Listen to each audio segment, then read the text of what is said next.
Los videojuegos son un arte, el mundo videojugabilístico es un gigante, y de dimensiones colosales. Muchos de los videojuegos cuentan con aspectos que mejoran la experiencia para el videojugador, ya sea la historia, los personajes, o incluso la música. Todos y cada uno de estos elementos son cosas que enriquecen la experiencia del videojugador al jugar, y no hay que olvidar el aspecto más importante de los videojuegos, las consolas. Sony tiene a PlayStation, Microsoft tiene a la Xbox, y Nintendo tiene a Nintendo. Las consolas portátiles de Nintendo han sido una gran parte de mi vida, pero, una de las últimas que salió, me demostró que aún tiene gas en el tanque, así que hoy, veremos el potencial que sigue teniendo la 3DS, pero, espérense, ¿creyeron que se me iba a olvidar? Antes de empezar el vídeo suscríbanse, denle like al vídeo, compártanlo con sus amigos, activa la campanita, trágate tus verduras, ráscate la cola, y sin nada más que decir, yo soy Rinfler y esto es Más Allá del Videojuego.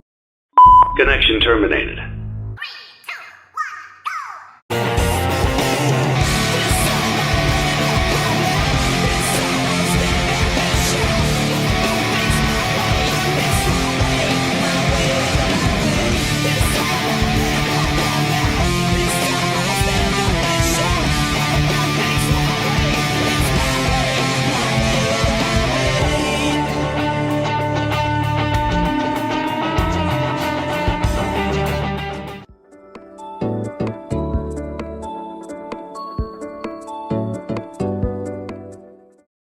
Primero hay que comenzar a hablar de la trayectoria portátil de las consolas de Nintendo, pues, después de la salida del Super Nintendo, la empresa nipona decidió sacar su primera consola portátil, el Game Boy. Una consola que si bien en la actualidad es un pinche ladrillo obsoleto, en su momento fue una consola que hacía magia, mostrar un videojuego en el tamaño de tu bolsillo. Al pasar los años, salieron más diseños del Game Boy, pero, la actualización que más influyó fue el Game Boy SP, una consola con un diseño de ostra. Este simple diseño demostró ser bastante acertado, además de que con el tiempo, los videojuegos de Nintendo en las portátiles evolucionaban gráficamente cada vez más, pues, de pasar a no tener nada de color en tus juegos, podías ver gráficos a color y mundos grandes y vastos, y, en el año 2007 Nintendo decidió sacar una de las consolas más exitosas de la historia. El Nintendo DS fue una consola que evolucionó bastante las cosas, perfeccionó el diseño de ostra, aunque seguía teniendo el problema de las bisagras culeras de Nintendo.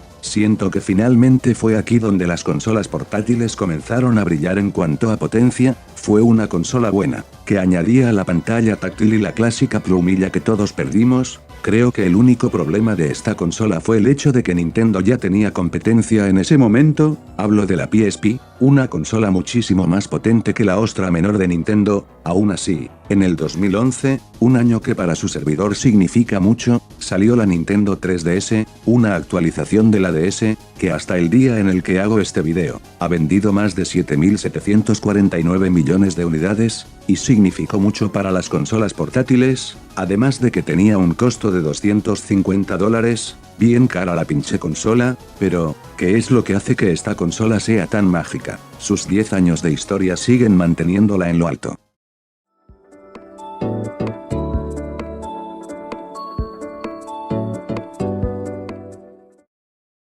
La Nintendo 3DS contaba con el atractivo de tener funcionalidad en 3D, como su nombre lo cuenta, pero, ¿qué era lo que podía hacer esta consola? Pues, contaba con los clásicos botones, además de que siguieron implementando la cruceta y la pantalla táctil, además de la pantalla superior, que, como punto en contra, no tenía una buena resolución, puesto a que, la pantalla se ve con una resolución muy pixeleada. Pero ese no era el único problema de esta consola. Otro de los fallos de la consola, es el stick de la consola, pues si bien, al inicio no había juegos muy demandantes para la consola, por alguna razón, no sacaron juegos buenos de lanzamiento. Con la salida de otros juegos como The Legend of Zelda o Ocarina of Time, y Super Smash Bros., el stick se comenzaba a deteriorar, llegando a tal punto de salirse o romperse. Y si hablamos del 3D, la verdad es que tampoco es una innovación muy excelente, pues, si bien, era una buena idea, los juegos que usan esa modalidad son contadas,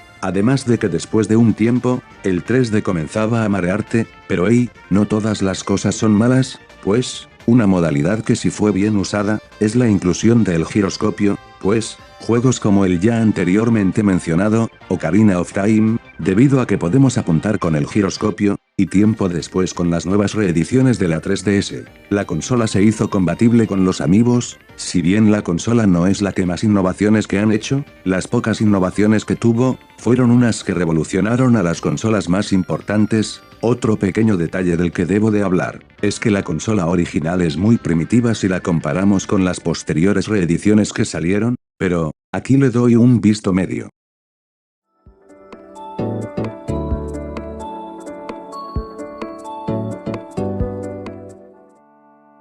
Años después, se comenzaron a sacar reediciones de la consola. Esto no es malo, ya que esta táctica ya se había usado en Nintendo, con consolas como la Game Boy original, que contó con 4 reediciones, y con la Game Boy Advance, que ojito, a pesar de llevar el mismo nombre, es otra generación de consolas. Esta pequeña de Nintendo contó con solo 3 reediciones. Años después, las reediciones que contó la DS fueron 4, y, ¿por qué se hace esto? Pues, esto es más que nada una práctica monetaria para sacar más consolas, además de arreglar los problemas de las portátiles, y como siempre, cobrando a los videojugadores por esto. Pero bueno, ya habiendo hablado de todas las reediciones de las consolas, hay que hablar de las reediciones de las consolas. Esta pequeña fue la que más reediciones tuvo, no fue una, no fueron 2, ni siquiera 4, esta consola contó con 5 reediciones. La primera, fue la 3DS XL. Esta consola solo contaba con la novedad de un tamaño más grande, y costaba alrededor de casi $200. Creo que esta primera estuvo bien, pues, arreglaba las pinches bisagras que se rompían siempre, aunque igual no eran de la mejor calidad. Además de aumentar el tamaño, luego salió la 2DS, una versión plana de la consola, la cual, en mi sincera opinión, fue la peor de todas, y no fue porque sea plana, sino que fue por lo innecesario que fue. El diseño plano hace que la consola se raye más fácilmente, le quita la portabilidad, además de que los de Nintendo, nada tontos, nos vendían una funda para poder guardarla. En el 2015 salieron las ediciones New 3DS XL, y la New Nintendo 3DS, las innovaciones que demostró esta consola fueron las siguientes: el reacomodo de botones, la inclusión de un nuevo stick, lector de Amiibos, y mejores crucetas. Esta edición sí fue mejor, y finalmente, tuvimos la 2DS XL, la cual, es lo mismo que la anterior, pero, sin el 3D, y con un diseño más aerodinámico. En sí, no está mal, pero tampoco está bien. En sí, todas estas reediciones no fueron las mejores, y, me atrevo a decir, que fueron las peores reediciones en cuanto a consolas de Nintendo. Se nota que fueron para vender, algo que tuvo sentido. Si te das cuenta, las reediciones siempre son para acolchonar las ventas de las consolas. Por ejemplo, las ventas del Game Boy original son buenas. Sin embargo, gracias a las reediciones se mejoraron las ventas e impulsaron a la consola. Lo mismo va para la DS, y así con la consola 3D, incluso, es lo que se está intentando hacer en la Nintendo Switch. Pero, debo de decir que los añadidos fueron innovadores. De nuevo, visto medio.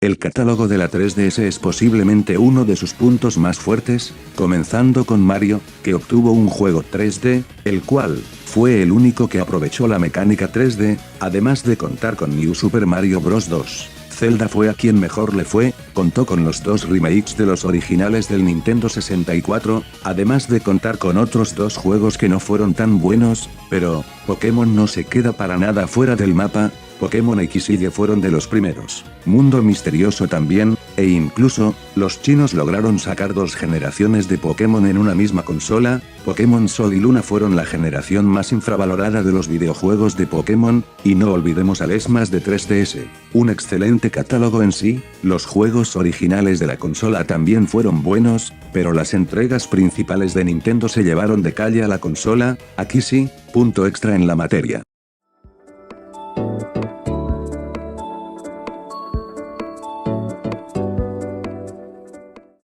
El precio es el punto débil de la consola. Creo que está $50 más alto de lo que debería. Las mecánicas y juegos son buenos, pero $200 se me hace mucho para una portátil, tomando en cuenta que el PSP no costaba eso, y tiene mejores mecánicas. Los juegos sí tienen un buen precio, ninguno llega a los $60, además de que estos sí valen la pena. Aquí no me la pienso mucho, punto para la 3DS.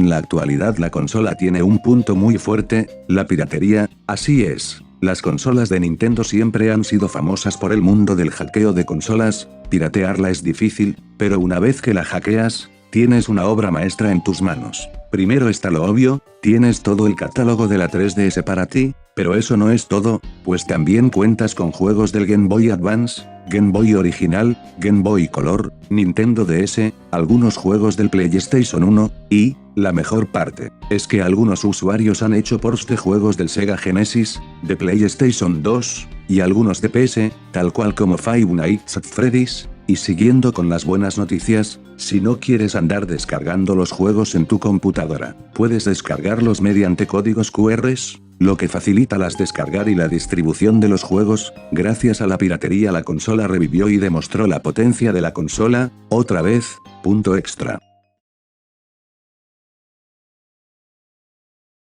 Y bien, espero que les haya gustado este video, ya saben, si les gustó este video, dejen su like, suscríbanse, dejen sugerencias en los comentarios, y sin nada más que decir, yo soy Rinfler, y esto fue Más Allá del Videojuego. Connection terminated.